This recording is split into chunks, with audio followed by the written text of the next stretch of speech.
Welcome to the Pontiac Silverdome for the 23rd Annual Prep Kickoff Classic.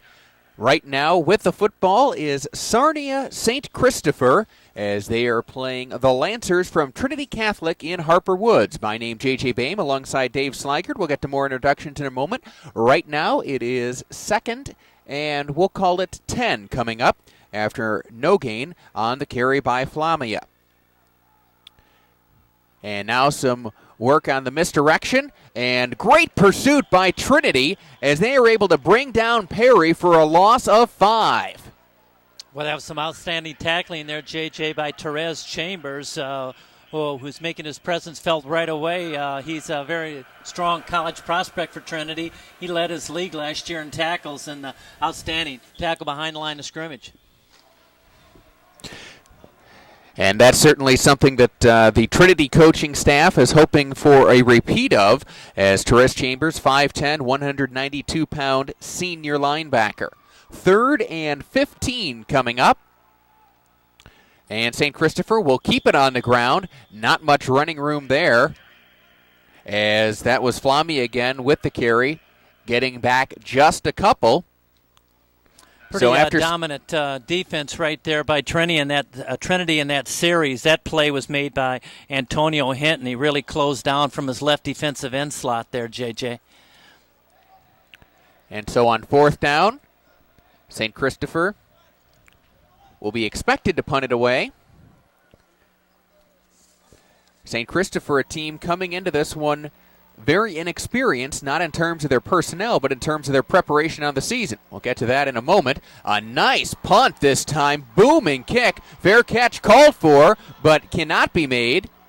And now they're letting him run with the football along the near side, as that is Lance Caldwell on the return. I thought he indicated a fair catch. It was a booming kick by Chris Greenwood, and then a pretty nice return when it was all said and done by Lance Caldwell. Well, that was an outstanding return, but I saw that hand go up too, but maybe that's one of those, I didn't mean that, JJ, because the hand went down, he fumbled it, and then we saw no flag, so no harm, no foul on that one, okay? And Trinity will start in terrific field position as they take over on their own 44-yard line. Trinity Catholic, a near fixture in this Prep Kickoff Classic. For years, they came in as Bishop Gallagher, then merged with St. Florian and Hamtramck, and formed the new school Trinity Catholic. And they're participating once again here this year.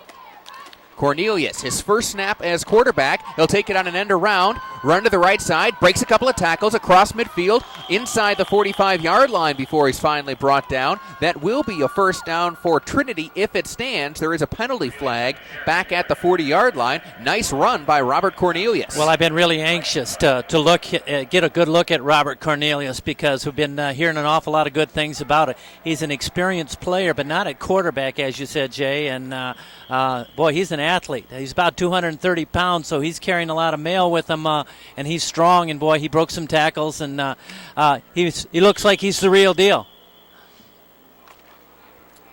And we have an illegal block called on Trinity, so that will back the Lancers up 10 yards.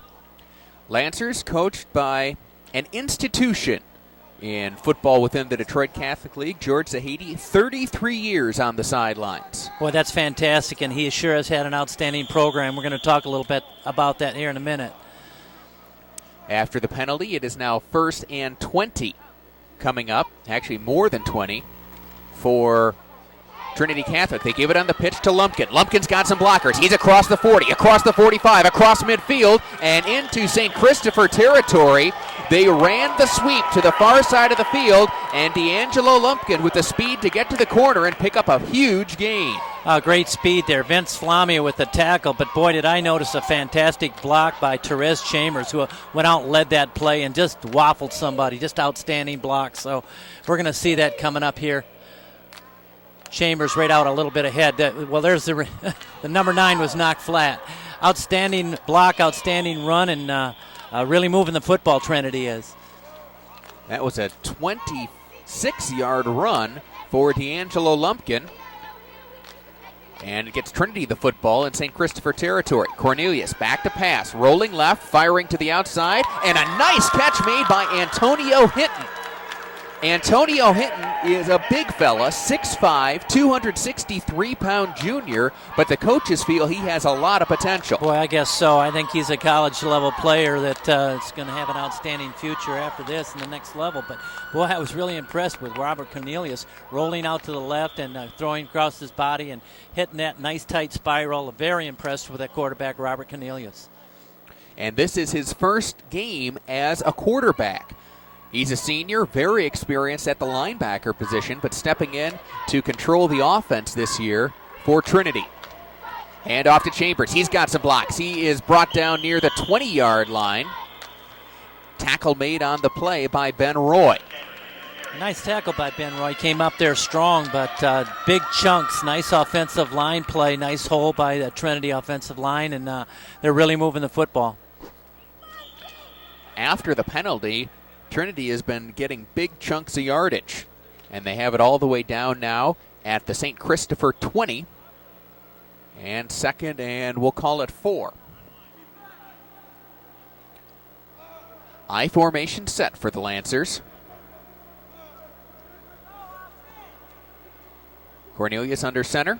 He'll hand off to Lumpkin. He's got a huge hole. Lumpkin cuts to the outside. He's at the 10, at the 5. Touchdown, Trinity. Once again, outstanding play. Great speed by Lumpkin. Touchdown, Trinity. That was a clinic in blocking on that entire possession for Trinity Catholic. Boy, I guess so. I mean, they're really putting the holes there. If their running back is running it, and the quarterback is just, I wouldn't know that quarterback, Robert Cornelius, has never played the position before because he looks very steady and very calm, very comfortable back there. Very impressive first drive. He is a senior, as we mentioned, as you get a shot there of D'Angelo Lumpkin, who had 46 yards on 2 carries in that drive, including the 20-yard touchdown scamper. Cornelius, play fake, rolling out to the left. He'll be hit and stopped short of the goal line, so the 2-point conversion fails. But an impressive opening drive for Trinity as they put 6 points up on the scoreboard, and they lead 6-0 with 7:59 to play here in the first quarter. Well, here's that touchdown run here to JJ. Look at Lumpkin going for the corner of the end zone. Nice blocks along the way, great speed, and 6 points in a hurry. And one of the things you notice there, he didn't have to run through any tackles. That's because all those blue jerseys in front of him were clearing a path. Yeah, impressive first drive and a little shell shock. But, as you mentioned, Coach Dave Greenwood was talking to us in the locker room early before the game, and they've only had 5 practices prior to this. That's a little tough to come into a game playing in the Silverdome against a powerhouse like Trinity with only 5 practices. But he says we relish the idea of this. We're fighting hockey like crazy over in Canada. We're promoting football, and if we could play in the Silverdome, we'll play it if we only have to get 2 practices in, Jay. But because they are in Canada and their season doesn't start until mid-September, they were not allowed to practice earlier, so they have only had 5 practices prior to this game, and that certainly is a disadvantage for the St. Christopher Cyclones. Squib kick. St. Christopher will field it at the 25. That's Bain on the return, trying to go across the field, and then he'll be wrapped up and dragged down. Nice pursuit by Jamal Gauze. Jamal Gauze really did a nice strong tackle there, and Bain did a little east and west instead of north and south that time, and I think his coach will probably talk to him in that. But getting back to that, talking to Coach Greenwood, he really wanted this game. He's really trying to promote football. His league does not allow practices prior to that date, so he only got the 5 practices in. So he said it's going to be a little rough at the start, but his kids are going to progress. He's working real hard to build his program. And he feels like he's got some good players. St. Christopher had a strong season last year, 5-2, making it to the playoffs in their league. And there you see a nice run by Vince Flamia as he's going to be out near the first down sticks. And as the game progresses and St. Christopher gets a little more comfortable, we may see them improve, but it's very difficult to be as crisp and execute as well as you would like if you've only had 5 practices. Absolutely. Even if you have a full complement of practices prior to your first game, there's always going to be, early mistakes and, working through some things. So it's amazing. But they're ready and they're out there. Nice play last time, 10-yard, 9-yard gain. And they'll give it up the middle again as you're seeing St. Christopher running the wing T. Not an offense that you see a lot of anymore, but being used across the border in Sarnia, Ontario, and can be run with success. It's like anything else. If you execute it well, it has potential. Well, you know, Coach Greenwood mentioned that Trinity has a lot of team speed, so he's trying to do a lot of misdirections and some traps and things like that to try to go against the speed in their pursuit, and hopefully, that's what he felt would work. Handoff up the middle, and Trinity just destroyed that pay. Curtis Petway with tremendous penetration up front. Big 6'3", 268-pound defensive tackle. Busted through the line and made the initial hit. Boy, you said it right there, Curtis Petway, and boy, he's a load too at 268 pounds, and he's well built and ready to go, and I think you're going to see him at the next level as well, JJ. So with a loss of one, it's now 3rd and 6 coming up for St. Christopher. And Greenwood will roll out. His pass is caught, but for a very short gain. Matt Willer able to make the catch, but he only is going to pick up about 2 yards on the pass from Chris Greenwood. Well, it's going to set up a 4th and 6, and we're going to see a decision right here with Coach Greenwood. He's near the 50-yard line, and it's a big call early in the game. We'll see if he's going to roll a dice. No, it looks like he's going to punt the ball. Chris Greenwood got away a booming kick the first time. See Trinity Catholic dropping 2 people deep to receive. Good snap, no rush, so Greenwood has plenty of time. Wobbling kick, and it'll be fielded at the 20-yard line by Caldwell. He's taking it across the field, runs into his own man, stays on his feet, gets across the 40, sheds a tackle, and gets all the way out to the 47-yard line. Nice return by Lance Caldwell. He's not going to let anything slow him down. Well, you know what? That was a nice return, but, it almost looked like he wanted to go up with that right hand again on the fair catch. I don't know if we're going to get a replay back on that, but I think he brought that right hand up a little bit, and we got it right after that. But I don't think the officials are looking too close at his right hand on that fair catch call. So it will be another short field coming up for Trinity as they will take over on their own 48-yard line. Robert Cornelius will once again step under center. St. Christopher crowding the line. They get some penetration, but Lumpkin looked to cut back, could not do it. Nice open field tackle made by Andrew Bain. Well, Lumpkin has got some moves. That was a nice little misdirection, and he cut it back in there. But as you said, Bain filled the hole really, really well there and held him to no gain. And, obviously there's going to be some adjustments being made by Trinity. And as you said, 5 practices into the season, they're going to get better and better, and maybe they'll stiffen up a little bit on this drive. Get a look from behind at George Zahedi, the head coach for Trinity Catholic. His team last year went 7-3. But one of those 7 victories included a win over Waterford Our Lady of the Lakes, the eventual state champions. Well, he had an outstanding season. He's had so many at 33 years, but you mentioned the Lakes game. That's one of their big rivals. Benedictine is as well. And Benedictine actually beat them 38-23 last year, which amounted to be the championship game. They finished runner-up in the tri-sectional league conference and had an outstanding year. But boy, in talking to the coaches, especially Coach Mazarang there and Coach Zahedi talking to his team right there, it's just amazing how many college players he's had over the years. As a matter of fact, at the University of Michigan right now, there are 3: Braylon Edwards, Darnell Hood, and Marcus Curry are all graduates of this program and playing for University of Michigan against Central Michigan today. Your alma mater? That's right. The Chips, they need a few breaks and maybe a lot of breaks. But fans of the Prep Kickoff Classic will remember the performance Darnell Hood had here a couple of years ago when the school was Bishop Gallagher. But he had a fine performance here in the Silverdome in his senior season. And, of course, that led to his being able to play and continue his career in Ann Arbor. Well, that's amazing. When you have 3 of your players playing for the University of Michigan, there looks like a little pipeline, a little connection there, and that's great for both schools. And outstanding players coming out of this area going into University of Michigan.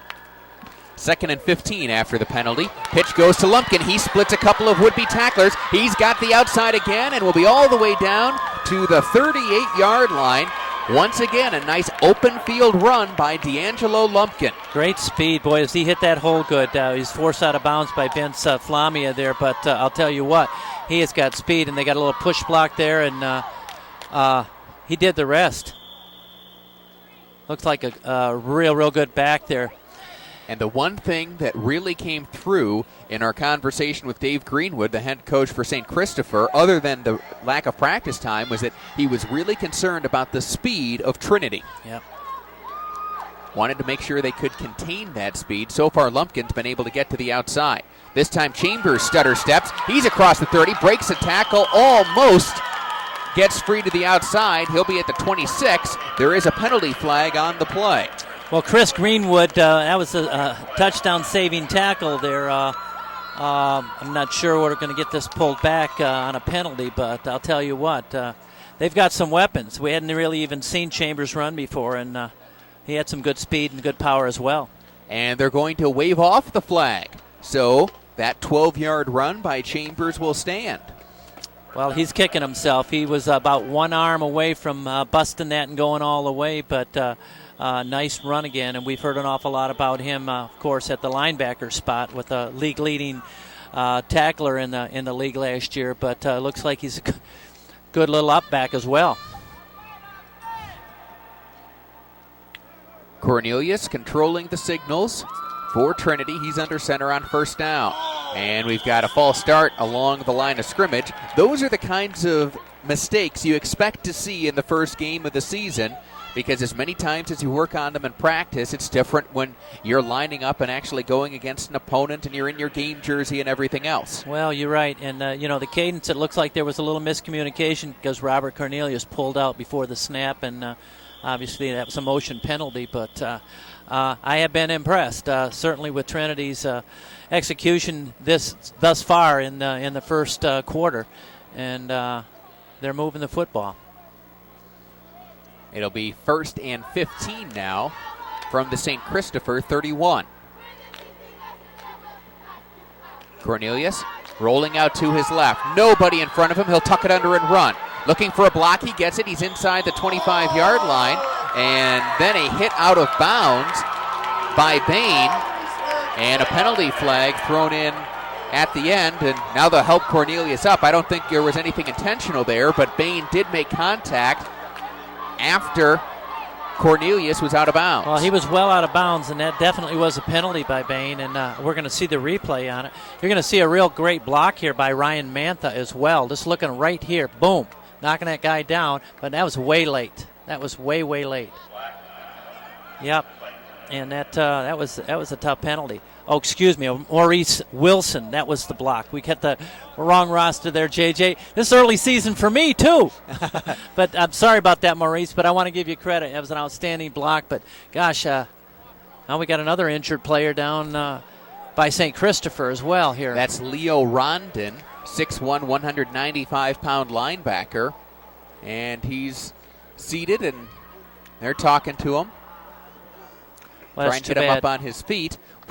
Boy, you hate to see these injuries, and we hope Cornelius is all right as well. That was definitely a late hit, and you hate to see that. Well, I hope both of these players are going to be able to come back to the game and help their teams out. You sure don't want to see injuries. Leo Rondon able to walk off under his own power. Cheerleaders also making the trip from Harper Woods here to Pontiac. As right now they have helped cheer on Trinity to a 6-0 lead with 3:43 to play here in the opening quarter. Cornelius with a gain of 7 on the run, and then tack on half the distance to the goal with the late hit, and so it is 1st and 10 from the 11 for the Lancers. Cornelius throws it, and it is tipped, almost intercepted on the outside, as that pass was thrown behind the receiver, and Chris Greenwood playing safety that time for St. Christopher, almost had himself an interception. Boy, Nita had a lot of space there too. Greenwood, that's of course the son of Coach Greenwood. The pass was thrown at Quentin T. Washington, but it was a little mistiming, thrown a little bit behind him. Actually, it was almost a golden opportunity for St. Christopher to get back in the game on that play, just a little bit. Cornelius now 1 for 2 throwing the football. Had the nice completion to Hinton earlier. 2nd and 10 from the 11. Hand off to Lumpkin. Lumpkin trying to get to the outside, breaks a tackle at the 10. Lumpkin streaking for the corner. He's got it. Touchdown, Trinity. Well, that was an outstanding run because he broke 2 tackles, and he really has a nose for that end zone. He gets there, and Lumpkin's an impressive back. D'Angelo Lumpkin slapping 5 with Therese Chambers. Lumpkin has put it in the end zone twice, and it is now a 12-0 Trinity lead. Still 3:31 to play in the opening quarter. Boy, D'Angelo being at 5'10", 182 senior, I'm sure there's going to be some colleges knocking at his door as well. We've mentioned the fine tradition Coach Sahadi has had. And he's had dozens of players play at the college level, and I asked him that question before the game. He said, "Well, I'm not sure if there's any. I think there's a bunch of them, George." Well, but George is going to say, "What can you do for me in October and November?" Yeah. Trinity going for 2. Cornelius, beautiful play fake, has it hidden on his hip, and he'll be able to easily get in the end zone. Nice blocking up front, but a tremendous play fake by Cornelius. Well, he's run that rollout about 4 times. He passed that one beautiful completion. He tried for the 2-point conversion on the first touchdown on it.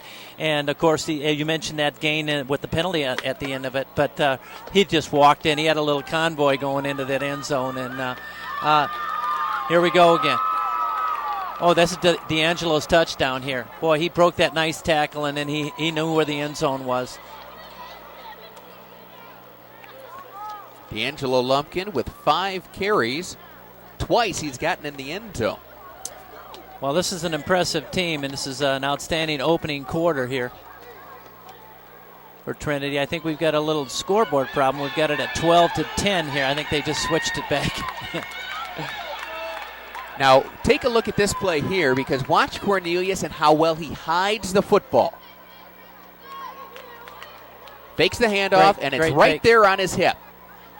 And you can see a whole bunch of white jerseys in the middle of the field. That's because they couldn't find the football. Outstanding fake. Nice opening first quarter so far. And that's about the 3rd pooch kickoff that they've done. And St. Christopher will just take a knee right there at the 30-yard line and start from there. Lonnie Petway handling the kicking chores for Trinity as Cornelius getting himself a drink of water. Yeah, you earned that drink of water there, Cornelius. Outstanding looking young quarterback, and there's going to be some people looking at you as well, and at the defensive spot as well, being a strong linebacker and as versatile as he is. His coaches said he's played 5 or 6 different positions over the years, and just said, "Hey, we need a quarterback, go to work, Robert." So there you go. St. Christopher gives it up the middle to Flamia, and he just cannot break free, as there are some big bodies up front for Trinity. They have a definite size advantage over St. Christopher, and that's one of the reasons they've been controlling the line of scrimmage and have the lead on the scoreboard.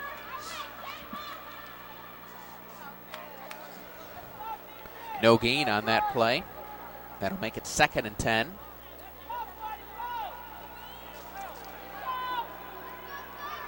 Again, that wing T formation for the Cyclones. And this time they'll run it to the outside, but Randy De Silva just cannot get to the corner as the team speed by Trinity able to track him down. Absolutely, and that was a nice tackle over there by Ahmad Gaz on that play. And I'll tell you, I was talking to Coach Greenwood. He's doing everything he can to build his program, and he does fight the hockey bug. He said that most of these kids in Canada play hockey, from little kid all the way up. Some of these high school football players are playing their first game of football in their life today. And he says we do everything we can. We promote our program in every way, shape, or form, but we're fighting a battle here in Canada. Christopher will turn it up, run himself, breaks one tackle, and then is swarmed under at the 37-yard line by a whole host of Trinity tacklers, led by Therese Chambers once again. Boy, is he a powerful defensive player, and we saw him also run the ball the last series as well.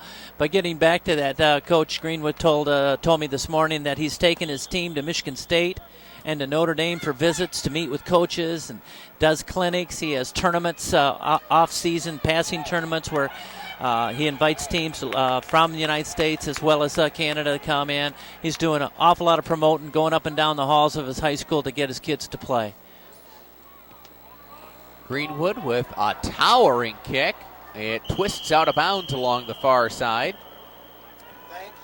But a nice strong kick by Chris Greenwood. And we should point out that during our entire conversation with Dave Greenwood, the head coach, he was taping ankles. He's doing everything he can to make sure that his program's going to have what it needs and try and give those players every possible opportunity. Yeah, we came around the corner and asked where the head coach was, and he says, I'm here. I'm also the head trainer. And I said, are you the head bus driver? And he said, yep. He's got a couple kids on the team as well. You can see Dave Greenwood there towards the right of your screen, back turned towards you now. Yep, talking to his players back there. He has two sons, Chris and Mike, on the team as well. So it's a family affair. He's going to call a timeout, looks like. Let's talk. Hey, I got the spotlight. I'm going to call a timeout. Yep. He knew we were talking about him. He was real cordial with us and talking with us and very frank with, on the situation with the 5 practices. And he says, oh, no, he said, and these are the kinds of things that help promote our program. We can tell our kids we get to play in the Silverdome. And this is actually the 3rd meeting with Trinity that they've had. They said they had a close game the first time, and the second one got away from them a little bit. And this one's going to be a tough uphill battle, but, they're going to compete. He said, that's what we want to do. We want to compete, and we want to try to stay injury-free from this game and it's to progress during the season. But he sees this as an honor to be able to play over here and get an opportunity, play against a fine program in this facility and to help build this program up. Trinity Catholic returning to the field. George Zahedi leading them. And just a wealth of experience there on the Trinity Lancer sideline. Well, I was talking to Jack Mazering as assistant. They've been together 33 years working on the same staff and producing fine football teams, but more importantly, working with young men in a positive way. Actually, Jack is a principal in Hazel Park at Fordham Elementary School. So he's been in education all through the years and coaching along with his buddy George. And sounds like they've got a great relationship, built a great program, and I don't know, maybe they're going to go for 40 years together. Who knows? Well, I don't know if the Trinity coaches just noticed it during the timeout. They've actually been shorted a point on the scoreboard. The scoreboard shows 13-0, and it's actually 14-0 in favor of Trinity as they have 2 touchdowns and a 2-point conversion.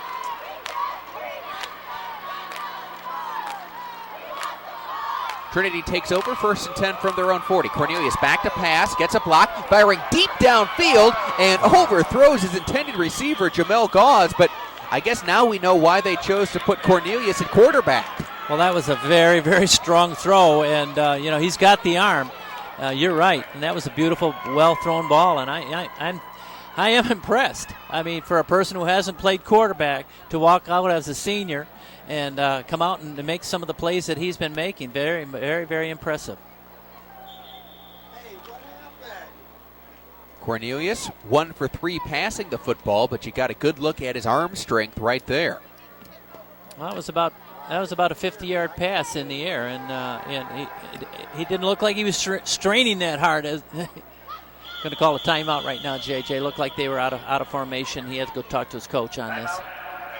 And again, first game of the season, you're going to still be working out those kinds of kinks as well. Well, the Lancers, they look at the season. We talked about where they see themselves in the league. Coach Mazarang told us that they were picked somewhere 3rd to 4th in their league.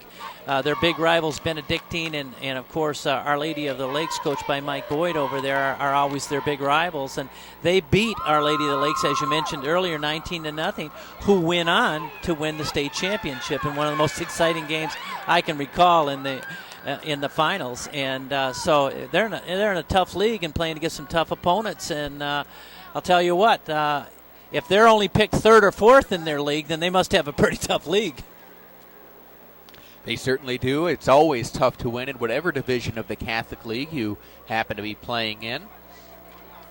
And while these are some of the smaller schools in terms of enrollment, as you talked about earlier, they certainly haven't been lacking for talent, as this program, talking about Trinity, has sent a number of players on to play collegiate football. 2nd and 10, we've got some movement along the line. Penalty flags fly. In addition to those players that you talked about at Michigan, they also had Steve Slokey, the quarterback at Alma College last year, who had a terrific year leading the Scots to the Division III playoffs. I think he was the top quarterback in Division III football last year. You know, there was another player we mentioned, Marcus Curry, presently on University of Michigan. His brother, Julius Curry, played at University of Michigan, was a safety. He just got cut by the Chicago Bears, so he made it to the final cut with the Chicago Bears in pro football. So, outstanding. And on the handoff to Chambers, he just cannot break free. And a crowd of a few faithful who have made the trip from Sarnia erupts on the nice open field hit by Sean McCrae. That's a great tackle by Sean McCrae, and the crowd did erupt, did a standing ovation, and there are about 30 or 40 strong over there. Coach Greenwood said, yeah, we got a fan bus, and they'll be rooting and tooting. And you doing their best. You hope the rest of their fans didn't get caught up in customs coming across the border. Well, you know, this is a tough weekend. Just being the Labor Day weekend, a lot of people are up at their cottages and all over the place vacationing and so forth. So, but the faithful are here. And they're being treated to a pretty fine football game here through one quarter. Hand off to Lumpkin, breaks one tackle, looks to cut back. And a good job of team pursuit by St. Christopher as they were able to hem in Lumpkin. And that time Chris Boyle making the tackle after a gain of just 2. It was good pursuit, but actually Sean McCrae, who you mentioned before, had a shot at him about 4 yards deep in the end zone. Came in there hard, just didn't wrap him up. That would have been a nice about a 4-yard loss. And, that's what St. Christopher needs as a player, too, just to get on track and get going. They're fighting, they're battling, but a little bit behind on the preparation, I think. Through one quarter of play, they finally caught up on the scoreboard. It is 14-0 Trinity over Sarnia St. Christopher. Trinity will have it on 4th down to begin the second quarter here at the Pontiac Silverdome. My name's J.J. Boehm alongside Dave Sligert, as we're thrilled to be with you on this early Saturday of the 2003 football season. And there you see they got it right. It took them a while. I noticed on the first touchdown they only gave Trinity 5 points, and I wondered if they had something there with a Canadian exchange rate that they wouldn't give them the full 6. Well, it was 12-10 there for a while too, as I mentioned before they shifted. But I'll tell you, you're right. Oh, we're having some good fun here, but it's amazing. You know, it really creeps up on you at the start of this high school football season, and it's exciting and it's fun. And I'll tell you, it's. You've already done a game, haven't you? Yeah, I did a game up in Saginaw a couple of days prior to this as Arthur Hill rededicated Arthur Hill Memorial Stadium to all the Arthur Hill High School graduates who lost their lives in the armed services. They lost to Midland Dow, who looks to have a pretty strong team this year. And take a look at some of the first quarter highlights. Here you get a look at that beautiful play fake again by Cornelius that led to the 2-point conversion. Oh, and the block at the end of the play, we didn't catch a number on that, but that was just outstanding, and Cornelius just walked into the end zone. But back to regular play now. That was the end of a punt as Quentin Washington was just simply downing the football. And so St. Christopher will start with their best field position of the football game. They'll take over at their own 44-yard line. And that's one of those small victories that you talk about. You force Trinity to punt. Now you've got some field position, and you're giving it a go here and see if we can make this turnaround here at starting the second quarter. And we'll see if St. Christopher can get into a rhythm, as when you haven't had a lot of practice time, that can be slow to develop. But if you can get a rhythm going, particularly in the wing T, that can work for you. And another completion from Greenwood to Willer, but another short pass is they're going to have to work on making that go for more than a yard or two. Well, Chris Greenwood, he actually threw it a little bit behind him, and Matt Weller, if he could have caught that in stride, he had some room and some daylight a little bit. They were closing fast, but I think he'd have made 3 or 4 yards, but he had to kind of dive or stretch out to get it, and actually only made the 1 yard gain. But it's still positive. It's a completed pass, and, this situation this early in the season, you want positives, and that was a positive. 2nd and 9. And they'll give it on the handoff to Perry, running off the right side. No, excuse me, that was Flamia again. And Flamia able to gain, about 3 yards or so. Well, when we walked into the locker room there with St. Christopher, Flamia was up getting his ankles wrapped, and it was the first person that you asked, can I get the pronunciation of that name? And, of course, we were looking right at the kid you were asking about on the table. That was kind of funny, but seemed like a nice young man, and he plays real hard. And all those kids, as you know, it's true on both sides, always thrilled to be able to play here in the Pontiac Silverdome, the home of the Detroit Lions for so many years. On the pitch, they give it to Bain, and he struggles near the sticks on the outside. Well, that was a nice option there, J.J. Chris Greenwood held on to it till the very last second, and he pitched it out to Bain, who made a nice, nice dash to the, looked like to the sticks, about a yard and a half, 2 yards away. And they will mark it just about 2 yards short. It looks like they're going to go for it. I think they're in a situation where they really need another positive, get another first down. What do you got to lose? You're down 14-0. Let's give it a go. And looks like Coach Greenwood's taking a gamble. Let's see what they come up with here. And they'll give it to Flamia, and running right up the middle, he has the first down. Well, that was a nice play. Some nice interior blocking by that offensive line. In particular, Nathan Brimmer really put a nice block in there and helped spring that play. And so that's a nice first down for St. Christopher now on the 45-yard line of Trinity. And able to get just their second first down of the contest. 10:05 to play, second quarter. Trinity on top, 14-0. St. Christopher with the football. And some problems with the snap there as Greenwood able to pick it up, and then he is driven backward by the Trinity defense.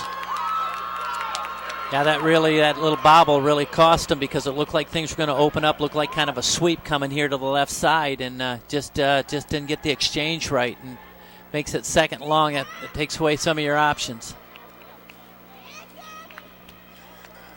There you get a look at Chris Greenwood, the signal caller for St. Christopher. Well, he's a nice cornerback, too, and you saw him looking at his wristband for a play there. He must have some plays scripted on there, which is a good way to do it. And I'm not sure who has the football. It doesn't matter because Trinity just wrapped up everybody wearing a white shirt that time and drove them backward. Well, I guess so. I'm telling you, that looked like the Lions of old when they attacked the Bart Starr in the Green Bay Packer backfield on that Thanksgiving Day. That I still see those pictures. You got to be an old timer to remember those. But when we used to have good football teams, and hopefully we're on our way too with Steve Mariucci and some of the new draft picks. And let's get the Lions going here, JJ. What do you say? I say wait till next year. Okay. Give his to Silva running left, and he's part of a big collision down at the 42-yard line with Chambers.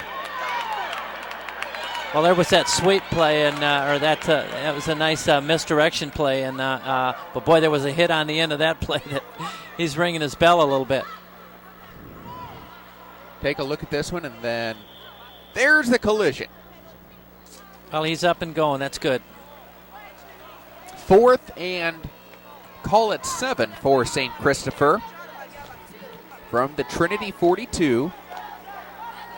And they will drop back into punt formation.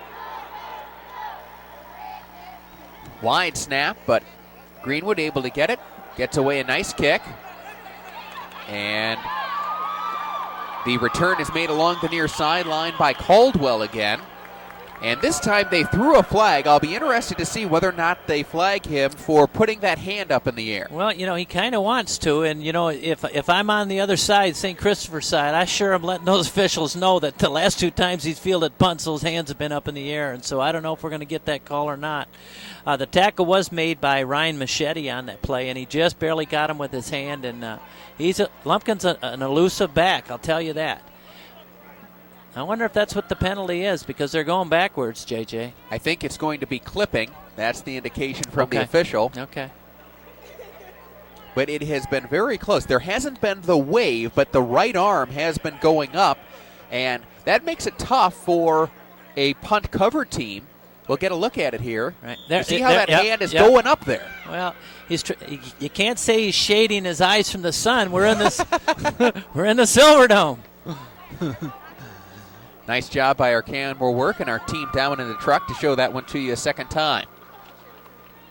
On the handoff, Cornelius somehow breaks out of the pack and got 5 yards. Ball came loose, but the officials quickly whistle it dead. Well, that's a powerful quarterback sneak right there with Robert Cornelius, and I think they just wanted a little daylight. They didn't like their field position, so they just wanted to move it ahead there. But he's a powerful runner, and you're right. The ball did come a little bit loose there, but after he hit the ground.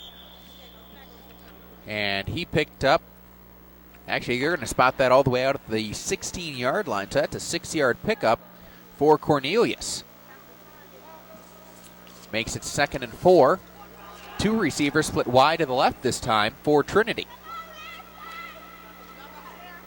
Hand off to Chambers. Chambers struggling forward, and he'll get just across the 20-yard line. That's enough for a Lancer first down. Nice tackle there by Andrew Bain. Came in there real strong from a safety position, and he's hitting hard. We've called his name several times, offensively and defensively. We have a lot of players on both teams going both ways. Actually, if you look at the squads, it's not like there's big numbers. I think they're in the 20s as far as players each squad. So a lot of them, of course, are going to be going both ways.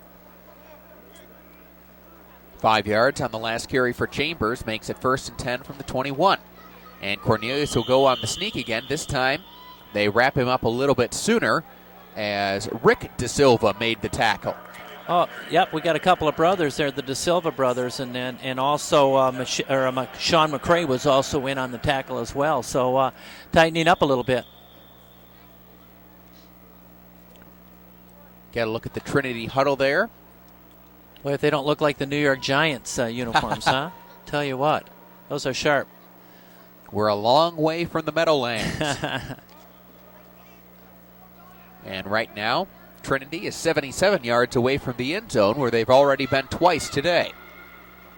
Cornelius, play fake, rolling right. He's got a receiver open, and a nice adjustment to make the catch along the near side by Ernest Cornelius. Okay, that's the brothers. Brotherly love on that one. And we hadn't called his number yet, but that was a nice adjustment to the pass. And they've done a little pitching and catching, I'm sure, all the way through their lives. And that's the first time I think we've rolled out to the right with Robert Cornelius, and he made a nice throw on that, and most of the other plays have been the rollout to the left, where he's either run with it or thrown with it, and that's a nice rollout to the right. So makes it a little tougher on that defensive coordinator to know he goes both ways on those rollouts. Ball lined up on the right hash this time. 1st and 10. Hand off to Lumpkin. Lumpkin wraps up, lowers his shoulder, and picks up the first down.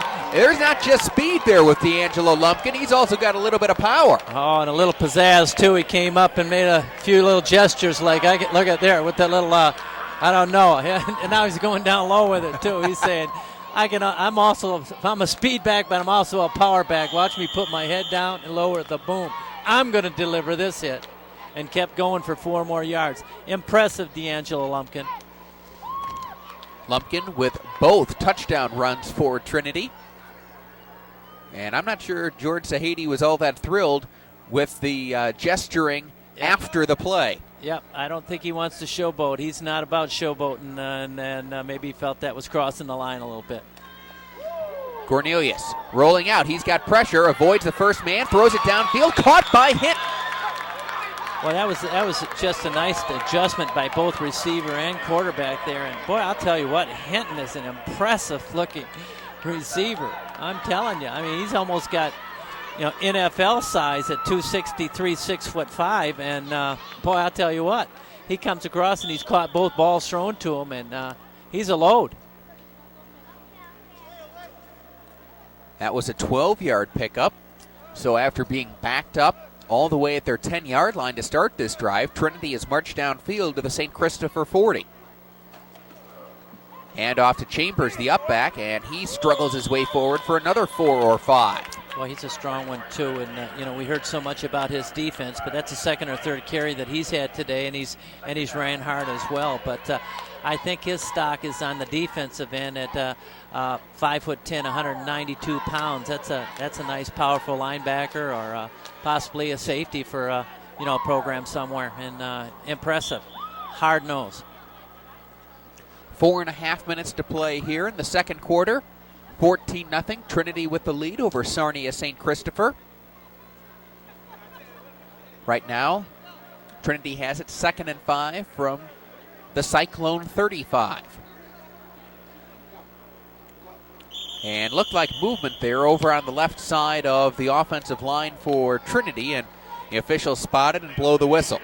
Yeah, left guard over there for Trinity, looking like Maurice Wilson jumped over there on that side, and hate to call your name there, Maurice, but I also gave it up for you on a block too. That's right. As long as you do it both ways, offensive linemen will tell you they usually don't like to hear their names called by announcers because it usually means they've been spotted for a penalty, but Maurice had a nice lead block earlier.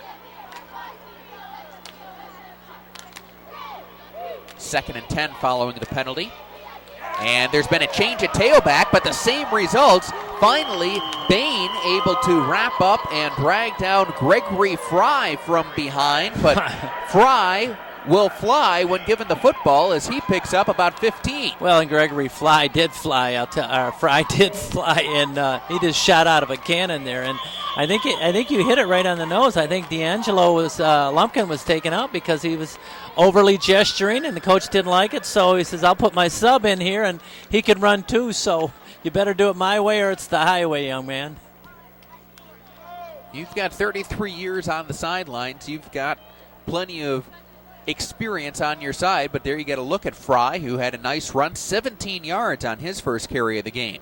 But he did put D'Angelo Lumpkin back in the game, and I'm sure he's talked to him, and he's letting him go back to work. So nice coaching. And Lumpkin with a huge block, and the catch made for a touchdown. Beautiful. Jamal Gauze made the adjustment. That's a terrific play all the way around. Lumpkin comes back in, picks up the blitzer, and then a beautiful throw by Cornelius. A nice catch by Gauze, who got a foot in before he stepped out the back of the end zone. Boy, he sure did. He kept his feet in there right, and it's just a beautifully thrown ball. And I thought it was going to be out of the end zone, but Gauze just kept running, closed in, got the ball.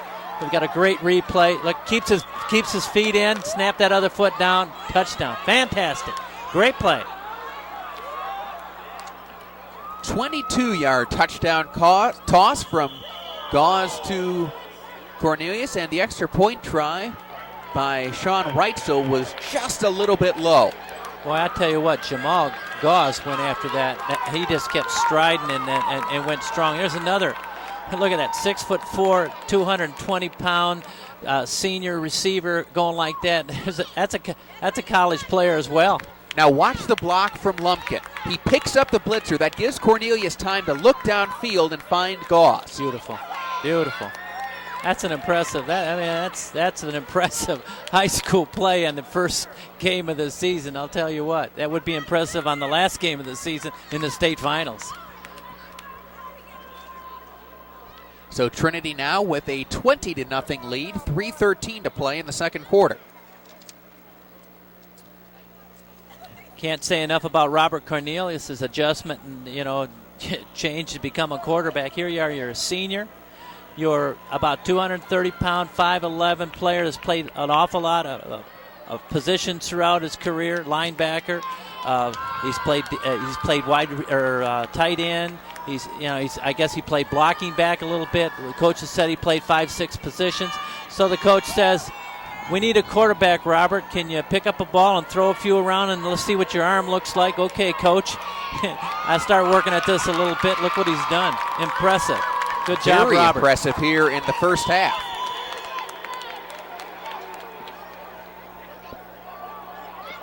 Another short pooch kick by Petway. It's picked up by Flamia. He's looking for any kind of room to run. He breaks one tackle, turns the corner, and will get to about the 36-yard line before he's brought down. There was a wave of blue shirts, and Flamia kept fighting his way through before he ran out of real estate on the far side. Well, he tried to go wide, and as we talked about a lot already, Trinity's speed really didn't want to let him go out wide. The final hit was done by Lonnie Petaway, and that was a nice tackle over there. Field position isn't bad at the 36, but boy, if I'm St. Christopher, I'm wondering what hit me right now, because coming at you in all kinds of ways, on the ground, in the air, and all kinds of other ways, and it's tough sledding right now at 20-0, but they're going to keep battling, I'm sure. Greenwood throws it, and it is intercepted. Intercepted by Lonnie Petway. He's at the 20. He is at the 10 with the stiff arm. He gets down to the 1-foot line. Boy, Lonnie Petway and just tackled by Chris Greenwood right at the goal line. I think he tried to stretch the ball over the goal line. I sure hope we have a replay on that, see if the ball did cross the plane. What a fantastic interception. Outstanding play. Here we go. There's the interception. He's making a beeline to the corner of the end zone. He's trying to stretch the ball. He tried to stretch the ball, and I don't know if he broke the plane or not, but that was a great camera work, guys. And you can see Petway. Watch him at the end of the play. It was close. That's unfortunate. He's not going to get the touchdown, but a great defensive individual effort and a great tackle, of course, by Chris Greenwood, who had to come back after the interception and stop the touchdown. Trinity, who just scored a moment ago, is literally inches away from the goal line. They will have to call timeout. That's their final timeout of the half, but great return by Lonnie Petway. And you have to give credit defensively on that play as well to Antonio Hinton. Get a look at Petway there going and filling up on fluids. But he got some help from Antonio Hinton on that play, who had pressure right in the face of Greenwood, who then had to unload the football. Petway jumped the route, made the interception, and got just inches short of the end zone. Watch the pressure come off the edge by Hinton. Nice play by Hinton, putting the pressure on, forcing that play. He should get a half star for that if they get stars on helmets, but tried to stretch out and get the touchdown. Lonnie Petway, who had made the tackle on the play before, one more time. And Greenwood never giving up on the play, stopping the touchdown, but great effort by Petway. And you've got to give a lot of credit to Chris Greenwood there, too, not giving up on the play and fighting through the stiff arm to make the tackle. Yep. You never quit, and obviously St. Christopher's will never do that. Here comes Chambers, touchdown. Great surge by the Trinity offensive line. Therese Chambers, the beneficiary, as he plunges in from 1 yard out. And suddenly, it is a huge lead for Trinity with 2:53 to play here in the second quarter, as they're now on top 26-0. What drive by that offensive line. You're going to see number 78 here, Curtis Petaway, and you're going to see Hinton, and you're going to see what a drive from that offensive line. Really pushed St. Christopher back into the end zone. Made it pretty easy for Therese. And they will go with the PAT this time. And the kick is blocked as Tom Ostrowski was very deliberate, and by the time he actually kicked the football, there was great penetration there by St. Christopher, and it looks like Rick DeSilva there, number 48, was able to break through. Well, I guess if you're looking for coaching points and areas to work on, there's not too many that Trinity has to go with, but of course George is not going to let them know that. Lancer cheerleaders happy with the progress so far. But that area of concern, I'm sure, is going to be his extra point. He's tried a couple of kickers now, as you mentioned, Tom Ostrowski. And here's that push. What an offensive line push, driving back in the end zone. And also he had Curtis Petaway try that, Sean Rietzel try that extra point as well. and they muffed the last two. So there's going to be an area where George is going to get after him, and not going to give him an easy practice tomorrow. He's going to get after him on that area too. Can't let them think they're too good, right, Coach?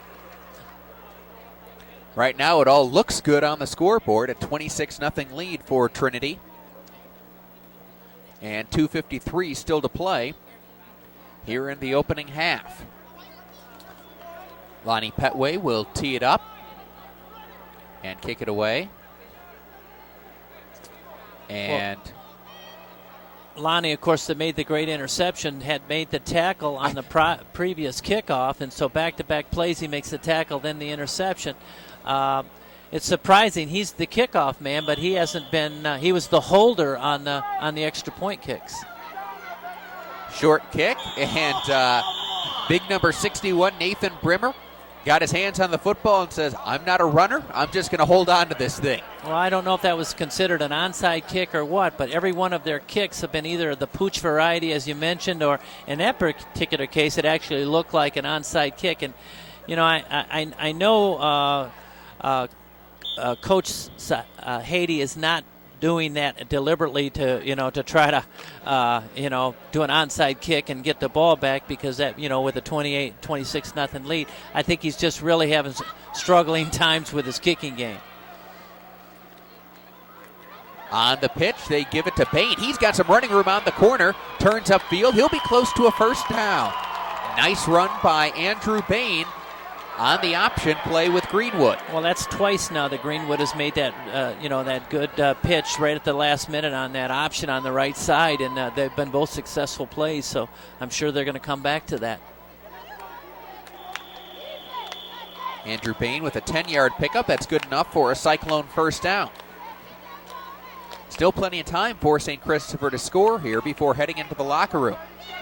This time they'll give it to the wing back, and terrific upfield penetration by Chambers as he brought down Randy De Silva behind the line. Boy, it was good pursuit by Nick Jones as well over there, and it was another big-sized player at 6'3", 193 pounds, and only a 10th grader.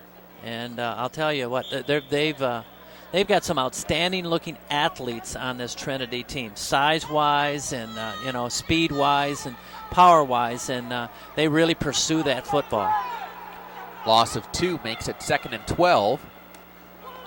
And delayed handoff to Bain. He can't get any kind of room to run as he'll be brought down near the line of scrimmage. Well, that didn't look right. It looked like there might have been a little bit of mix-up on that play, because it looked like there were two people trapping from different directions and meeting at the same point where the ball carrier was. So just a big jam offensively, and of course the defense went right to the spot, and it was just closed down. And so I don't think they're going to call that play again. We'll see what they can call on 3rd and 12 from the Trinity 46. Greenwood rolling out to his right, looking downfield, and now we'll turn it up to run and get back to the line of scrimmage, but that's it. Boy, Chris Greenwood was trying to direct traffic there and trying to get his receivers to keep moving and find an open area, and he just couldn't do it. There was great defensive coverage back there, and he had to tuck it under his arm and try to run it. But once again, and a 4th down at the 46. Don't know if we're going to see a punt or see him go for it, but I'm betting punt. It's unfortunate for St. Christopher that they didn't have a receiver open, because the offensive line was giving Chris Greenwood some time there. And St. Christopher is going to let the clock wind down as far as they can. And they will go for it. Less than 30 seconds to play here in the half. And they figure they might as well take a shot. Greenwood rolling outside. He's under pressure. Gets a block. Steps up. Fires. And it is knocked away. Almost intercepted by Ernest Cornelius. Greenwood had to get rid of the football, and it was knocked away, so Trinity will take over on downs. Well, he was running for his life there, Greenwood was, and Vince Flamme came back and laid a nice block to give him a little extra time there. But pass just looked like it was it really didn't get a good spiral on it, and very nearly intercepted. Here's Ernest Cornelius, who had an 11-yard catch on offense, that time knocking it away on defense. Yeah. That was several of these players, as we mentioned, are going both ways, as we mentioned on St. Christopher as well. So being at it be the first game, you wonder where conditioning will play in as far as this goes. Third or fourth quarter, you might see some real tired guys out there, JJ. Cornelius under pressure, hit, and he throws it over the middle, incomplete. Boy, but that was nice arm strength. I mean, he was backpedaling and under a lot of pressure, but he was able to zip that ball out and make a pretty nice pass. But even though it was not ideal conditions for him to step up and make the throw. 7 seconds left in the half now. And we'll see whether or not Trinity takes another shot downfield, or if they will be content to put it on the ground and take that 26-point lead into the locker room. Well, we're in the Detroit Catholic League, so I think it's appropriate that we throw the Hail Mary, don't you think? Long way for Cornelius to throw it from there. Okay. They're 54 yards away. And they'll just give it on the pitch. And Fry breaks a couple of tackles, breaks another tackle. He'll finally be hemmed in along the near sideline after about a 12-yard gain, but that will allow the first half to expire. It was a very productive first half for the Lancers of Trinity Catholic as they lead Sarnia St. Christopher 26-0. Well, that last run by Greg Fry, we've seen him now a couple of times make some nice runs. We mentioned that he had about a 25-yard run earlier in the second quarter when came in for D'Angelo Lumpkin. And so that's a nice backup tailback he got back there that can do those kinds of things. 3 touchdowns on the ground, 1 in the air for Trinity as they take that lead into the locker room. St. Christopher, there you get a look at Dave Greenwood, the head coach. He'll keep his guys out on the field and try to regroup and use this as instruction time. As we mentioned, they haven't had the benefit of much instruction time, just 5 practices prior to this contest here at the Silverdome. At the end of the first half, Trinity on top, 26-0 over Sarnia St. Christopher. Second half action coming up here in the 23rd Annual Prep Kickoff Classic.